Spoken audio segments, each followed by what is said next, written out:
Hello, everyone. Let me welcome you to the presentation of Pavel Mikhailov, the product manager of GraphDB, who will give you an overview of what was a major milestone for us with GraphDB 10. And now we have 10.1 and probably some further plans. Pavel, the stage is yours. Thank you, Naso. Welcome everyone once again. So today I'm going to show you some of the amazing things that are coming out in GraphDB 10.1. So in case you're wondering why the program you probably saw 10.2, that was because I was too excited about the future. So it's 10.1, that's the release that's coming in about 3 weeks.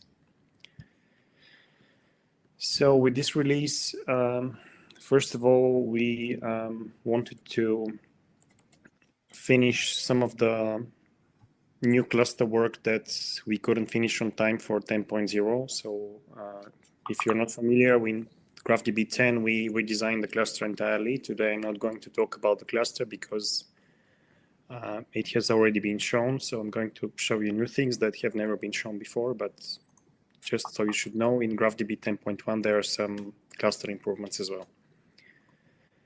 And one of the things that we wanted to address in 10.1 is that a lot of people are struggling when they download GraphDB and they are newbies to graph databases or RDF in particular. So they install GraphDB and they end up with this screen of the workbench and they are not entirely sure what they are going to do next. So we wanted to make an easy interactive tutorial for such people. And in this pre-release version, the way to access this tutorial is through the help menu and interactive guides. But in the final version, we plan to redesign this welcome screen to include access to the interactive guides here as well. So when you go to the start screen of the interactive guides, you will see a list of guides. Each guide has a name, a description, a level, which can be beginner, intermediate, and advanced, and there is a button to run the guide. So in this particular pre-release version, I have only one guide, so these are just variations that includes parts of the same guide.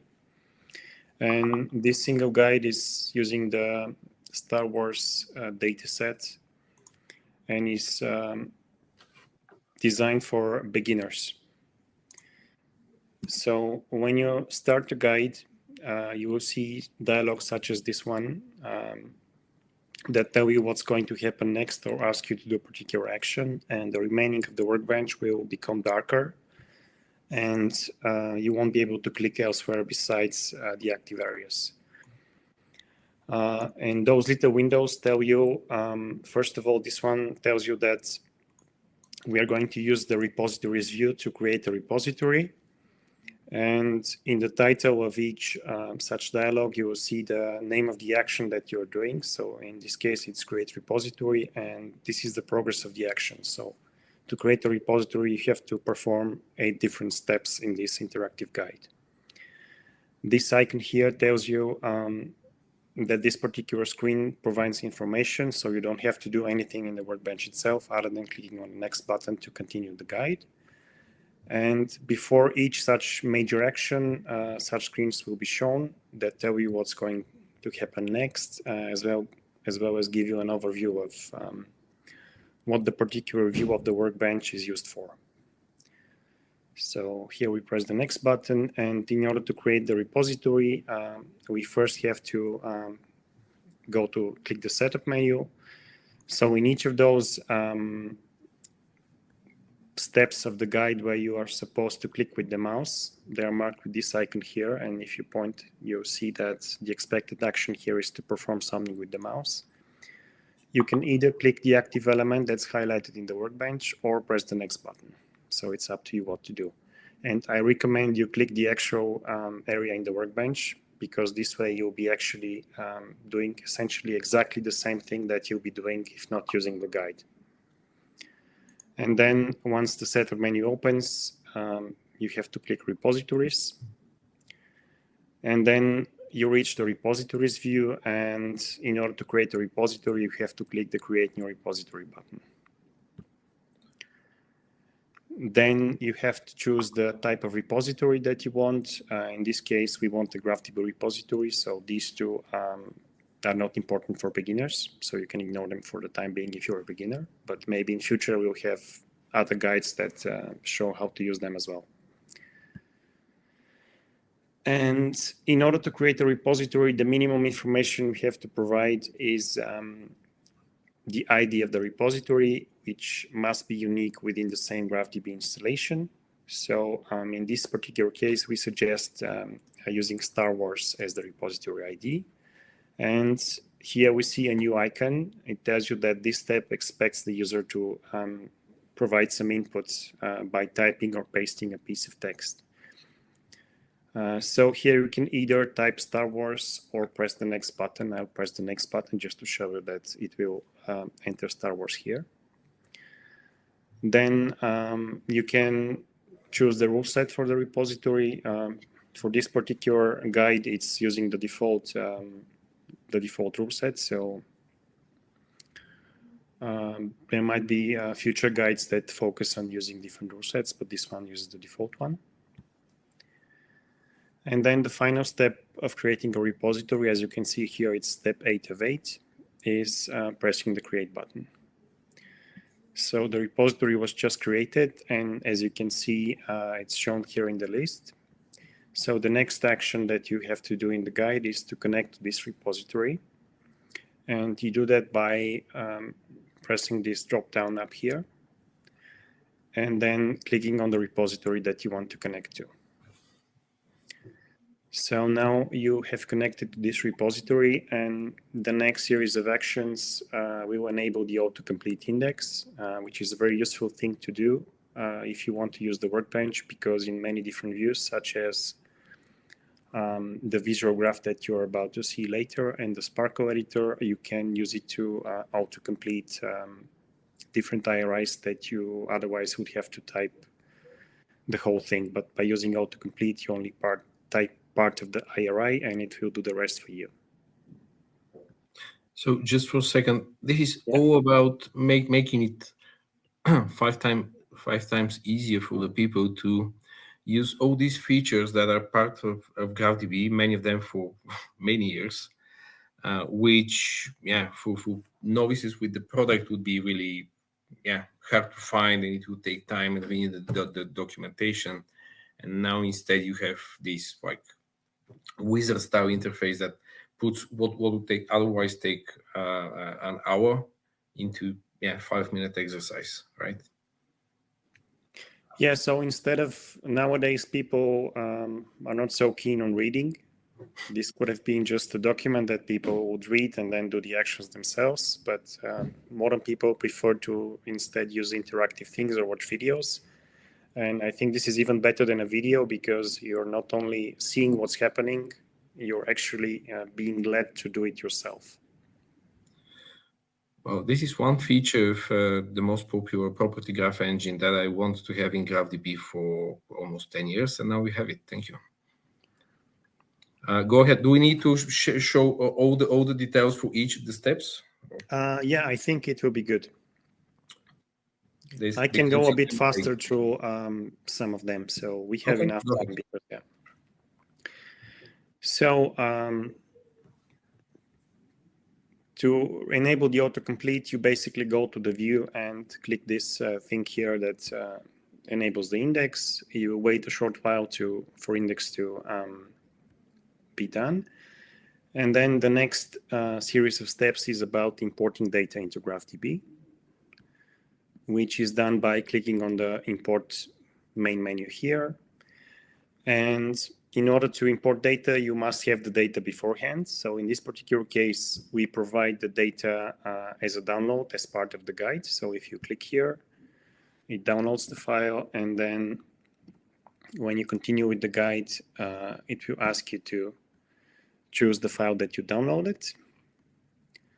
And then when you continue the guide, you will press all the required buttons and then wait for the data to be imported.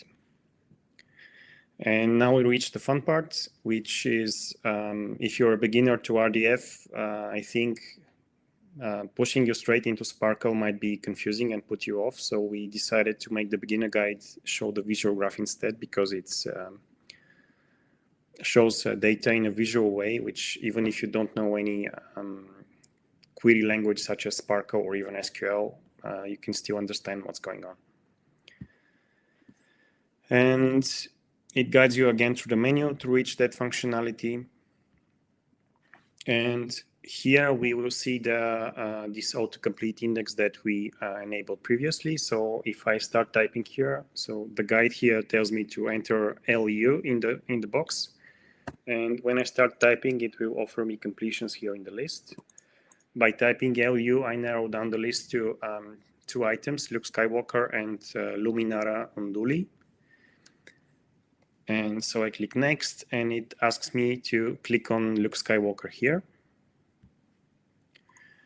And now this initializes the visual graph with Luke Skywalker in the center, and Luke Skywalker represents a resource in RDF, and all the arrows and labels connect Luke Skywalker to other resources in the data set. And when you click next, it will tell you what you're looking at and explain also what the arrows and the labels are. So they show connections between the nodes, such as in this case, Luke Skywalker is a type of character. And there are other types as well, such as mammal for Luke Skywalker, because this is Star Wars. There are not only mammals, but other sentient beings that are not mammals. And then we can also see that Luke Skywalker has different kinds of vehicles, such as Snowspeeder and Imperial Speeder bike.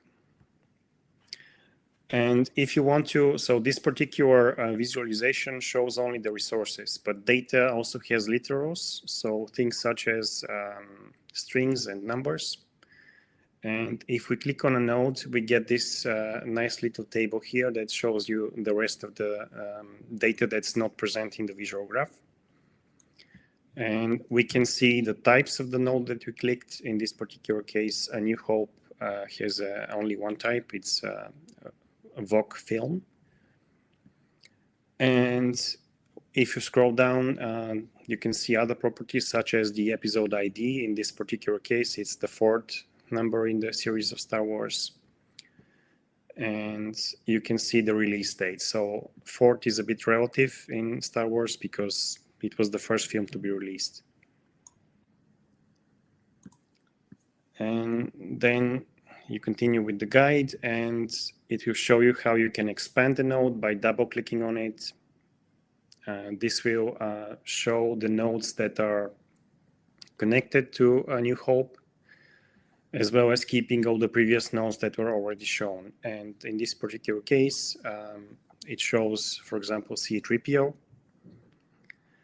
And what's very useful here is that whenever there are connections that connect the expanded node to an existing node, such as in this case, R2D2 was already in the visualization. It continues to be connected to Luke Skywalker, but now it's also connected to A New Hope. And then the guide proceeds to show you how some simple SPARQL queries work. Again, through the menu, you click on the SPARQL in the main menu to reach the SPARQL editor. And the simplest SPARQL query that is shown here is this small select query. So you can either type the query here, click this button to copy it to the editor, or simply press next, and then it will be copied to the editor for you. So I'll just click on the button and then click next.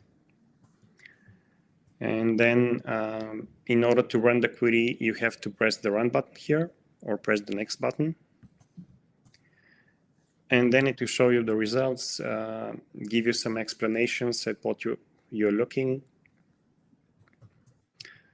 And if we continue with the guide, it's based on the previous query, but this time we want to see all the movies where Luke Skywalker participates in. In other words, we illustrate the simplest SPARQL join. And if we run the query, we see that Luke Skywalker participates in 5 of the 6, well, not 6, but 9, I think now, Star Wars movies.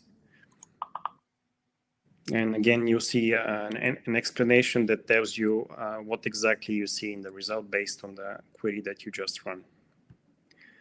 And this is the final query in the SPARQL tutorial in this guide.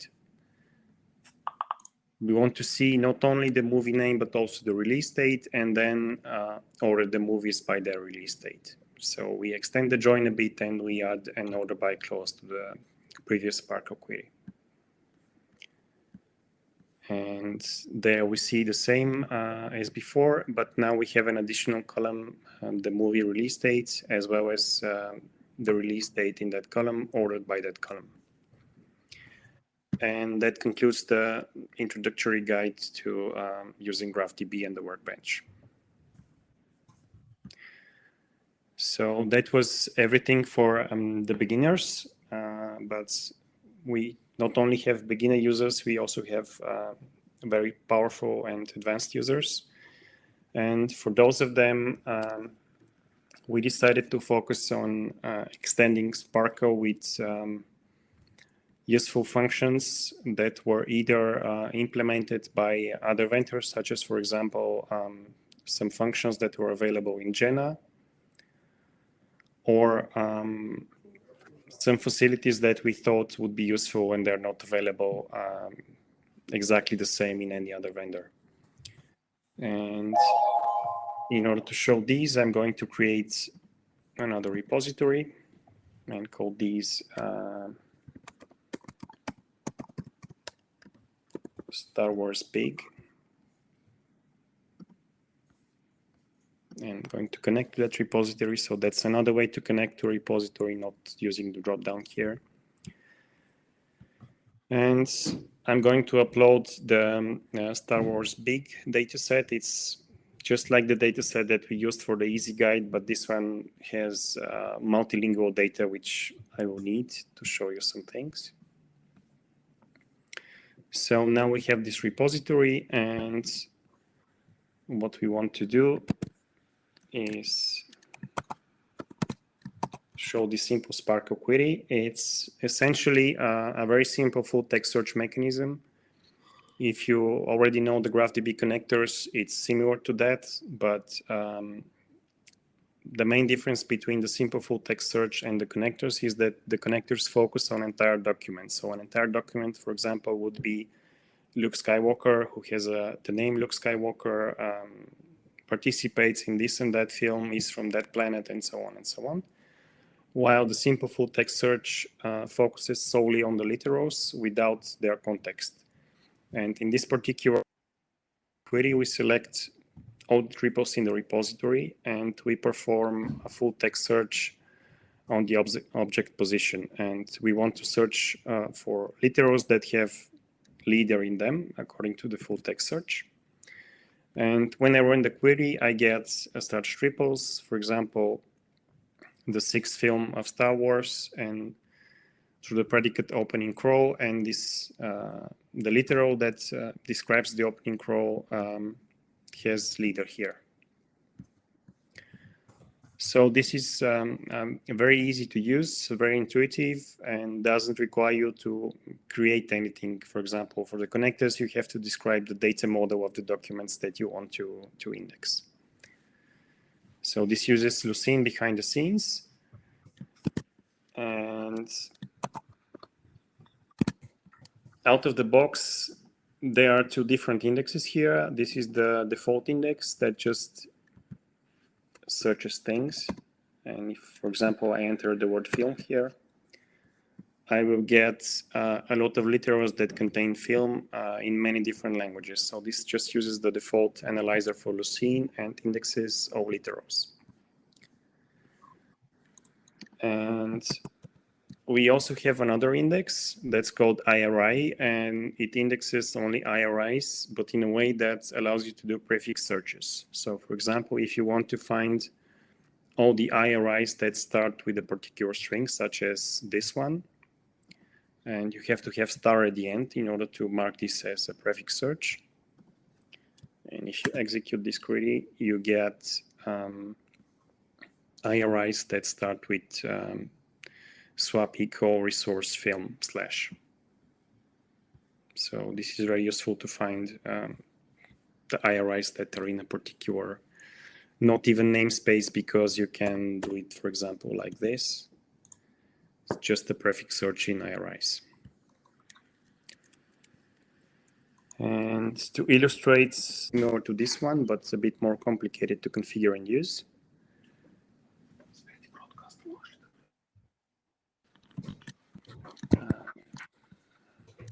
Okay, Pavel, I restarted the broadcast, so you can go on.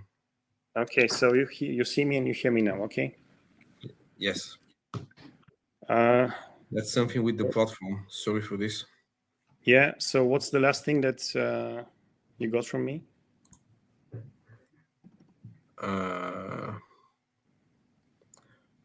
Well, it was probably a minute ago. Okay, so the last thing I was talking about is that once you enable the multilingual full text indexes, you can search in different languages, such as, for example, here we look for the word película, which means movie or film in Spanish, and we get results in Spanish here. And then this full text search replaces the functionality that we used to have as the old Lucene full text search plugin that we no longer have because we deprecated it because it was overcomplicated.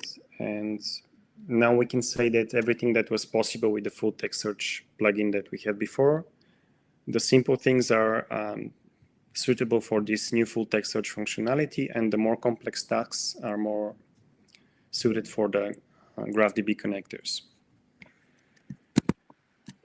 Okay, let's move on to functions. I'm just going to use the same repository because it doesn't really matter. I'm going to insert some data containing RDF lists. RDF lists are a very neat thing. They're basically linked lists, but they are notoriously difficult to query from SPARQL because they are described as a series of triples by using the predicates RDF first and RDF next. And if we insert this data, which defines 4 persons, and each of them has a list of nicknames, and we implemented 3 of the list functions that are present in Jena. So the first of them will just give you the length of the list. So we can see that Robert has 10 nicknames and Mary has 5 nicknames. So it's a very useful thing to have when you have RDF lists.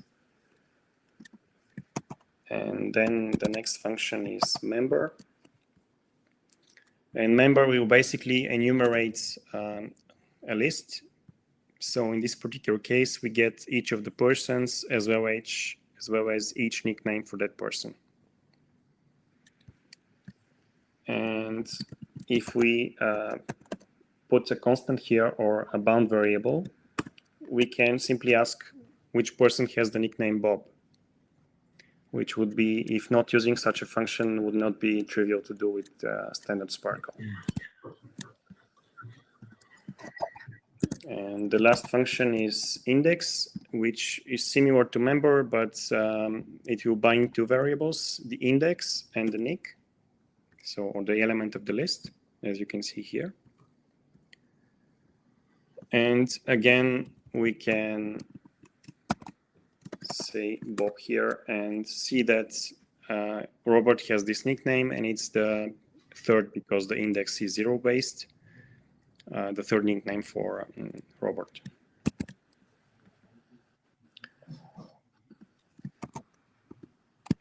Then another very useful function that comes from Jena is the string split function, which is not a classical function because it will return more than one output. So it's what they call a magic predicate. And so, for example, in this particular string here, John, Mary, Robert, and Elizabeth, separated with comma and spaces. We'll split it by comma space and get all these as individual bindings. And this here is actually a regular expression. So if I modify the string like this, we see that now we have a space here. So we can modify this like this in order to handle such cases. Again, that's a very useful function to have.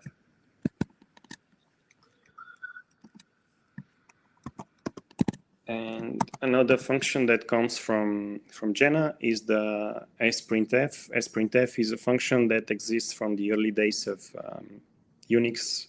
It's present in every computer language, programming language, and it basically allows you to specify formatting string as well as some values that are used to complete the template.